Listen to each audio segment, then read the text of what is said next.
नमस्कार दोस्तों। तो स्वागत है आपका भारत वाक्य में। आज हम जिस टॉपिक के बारे में बात करने वाले हैं उसका नाम है एफसीआरए यानी foreign contribution regulation act and the 2026 amendment bill. So इसी पे आज पूरी चर्चा करेंगे, यानी एफसीआरए है क्या, एंड जो इस वक्त पार्लियामेंट और न्यूज़ चैनल्स पर एक बहुत बड़ा डिबेट का टॉपिक बना हुआ है, इसके बारे में भी डिस्कशन करेंगे।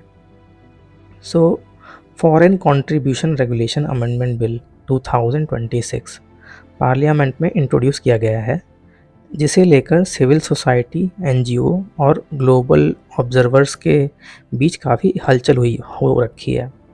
आखिर एफसीआरए है क्या, इसके नए रूल्स क्या हैं और इस पर इतना बवाल क्यों हो रहा है। आइए इस पूरे मुद्दे को स्टेप बाय स्टेप डिकोड करते हैं। तो पहला पॉइंट है एफसीआरए क्या है और इसकी हिस्ट्री क्या है। सो एफसीआरए को सबसे पहले 1976 में इमरजेंसी के दौर में लाया गया था, ताकि फॉरेन इन्फ्लुएंस को इंडियन पॉलिटिक्स और पब्लिक लाइफ से दूर रखा जा सके। इसका मेन गोल ये था कि कोई भी फॉरेन फंडिंग, ग्रांट्स या डोनेशंस देश की सॉवरेनिटी, डेमोक्रेसी और इंटरनल सिक्योरिटी को अफेक्ट ना करे। इस एक्ट को 2010 में रीवैम्प किया गया और 2020 में इसमें और भी स्ट्रिक्ट रूल्स ऐड किए गए, जैसे एसबीआई न्यू दिल्ली में ब्रांच में डेडिकेटेड एफसीआरए अकाउंट खोलना और सब ग्रांटिंग पर बैन लगाना। इंडिया में फ़िलहाल करीब 14,000 से ज़्यादा एक्टिव एफसीआरए सर्टिफिकेट्स हैं, जबकि 22,000 से ज़्यादा कैंसिल हो चुके हैं और हज़ारों एक्सपायर हो चुके हैं। तो 2026 एफसीआरए अमेंडमेंट बिल में नया क्या है। गवर्नमेंट ने एफसीआरए अमेंडमेंट बिल 2026 इंट्रोड्यूस किया है, जिसमें ऑपरेशनल गैप्स और डिफंक्ट एनजीओस को हैंडल करने के लिए मेजर स्ट्रक्चरल चेंजेस लाए गए हैं। इस बिल का सबसे बड़ा प्रोविज़न है डेजिग्नेटेड अथॉरिटी का क्रिएशन। अगर किसी एनजीओ या ऑर्गेनाइजेशन का एफसीआरए सर्टिफिकेट कैंसिल होता है या सरेंडर होता है या एक्सपायरी के बाद रिन्यू नहीं हो पाता, तो वो सेसेशन की कैटेगरी में आ जाएगा। ऐसे में वो डेजिग्नेटेड अथॉरिटी उस ऑर्गेनाइजेशन की फॉरेन फंडिंग्स से बनी सारी प्रॉपर्टी और एसेट्स का टेक ओवर, मैनेज या डिस्पोज कर सकती है। मुद्दे की बात यह है कि अगर वो एसेट कोई प्लेस ऑफ वर्शिप जैसे पूजा स्थल है, तो अथॉरिटी को उसका रिलीजियस कैरेक्टर मेंटेन करना होगा। एक और बड़ा चेंज पैनल प्रोविज़न में है, वायलेशन पर मैक्सिमम जेल टर्म को 5 साल से कम करके 1 साल कर दिया गया है और फोकस एडमिनिस्ट्रेटिव फिटनेस पर शिफ्ट हो गया है। सो गवर्नमेंट का डिफेंस और एम, जो अगला पॉइंट होना चाहिए हमारा, जिसमें गवर्नमेंट का कहना है कि अमेंडमेंट्स नेशनल सिक्योरिटी और ट्रांसपेरेंसी के लिए ज़रूरी है। सो मिनिस्ट्री के मुताबिक पिछले कुछ सालों में हज़ारों करोड़ रुपए फॉरेन फंड्स के रूप में भारत आए हैं, पर कई डिफंक्ट ऑर्गेनाइजेशंस इन एसेट्स पर बिना एक्टिव रेगुलेटरी चेक्स के कब्जा रखती हैं। गवर्नमेंट का साफ कहना है कि ये बिल किसी पर्टिकुलर कम्युनिटी या रिलीजन के खिलाफ नहीं है, बल्कि ये रिलीजन न्यूट्रल है और एसेट मैनेजमेंट में कंटिन्यूटी लाने के लिए है।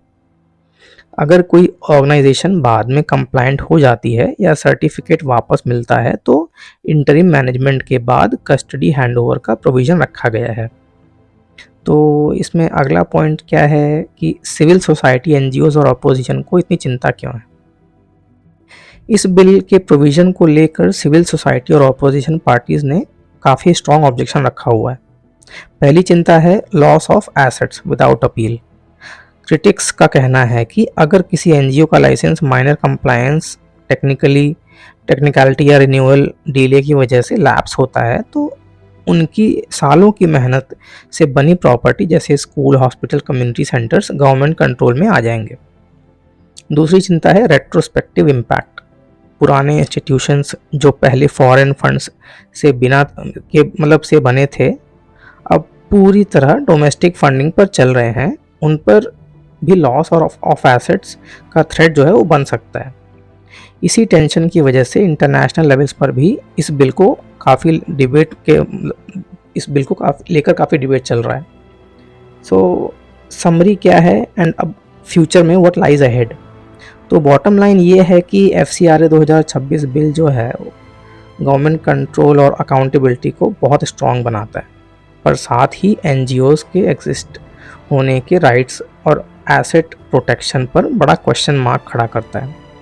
पार्लियामेंट में ऑपोजिशन के प्रोटेस्ट और सिविल सोसाइटी के फीडबैक के बाद गवर्नमेंट ने सिग्नल दिया है कि वो एसेट वेस्टिंग प्रोविजंस पर सॉफ्टर स्टैंस लेने को तैयार है। तो इसके बारे में आपको क्या लगता है, आप कमेंट सेक्शन में ज़रूर बताइए। मेरे हिसाब से तो इस तरह की चीज़ें गवर्नमेंट को करनी चाहिए ज़्यादा से ज़्यादा, क्योंकि ये जो फॉरेन फंडिंग जो होती है, ये जो इंडिया में इन्वेस्ट होती है, उसमें कई ऐसे बैड इन्फ्लुएंसर्स हैं जो बाहर के, जो अपने मनी के दम पे इंडिया में पॉलिटिक्स को, रिलीजन को और कन्वर्जन्स को, इन सब चीज़ों को काफ़ी ज़्यादा इन्फ्लुएंस करते हैं। सो इन सब चीज़ों को हमेशा मॉनिटर में रखने के लिए ये सब चीज़ें बहुत ज़्यादा ज़रूरी हैं। हाँ, ये नहीं होना चाहिए कि आप किसी का बहुत बड़ा जो एसेट है उन सबको सीज़ करो, आप उसको एज इट इज़ होल्ड पे रखो, बट स्टिल उनकी जो फाइनेंसिंग है या मॉनिटरिंग जो है वो आपके कंट्रोल में स्टिल होनी चाहिए। तो इसके बारे में आपका क्या विचार है, आप बता सकते हैं। तो इस वीडियो में इतना ही रखते हैं, मिलते हैं नेक्स्ट वीडियो में, तब तक के लिए धन्यवाद।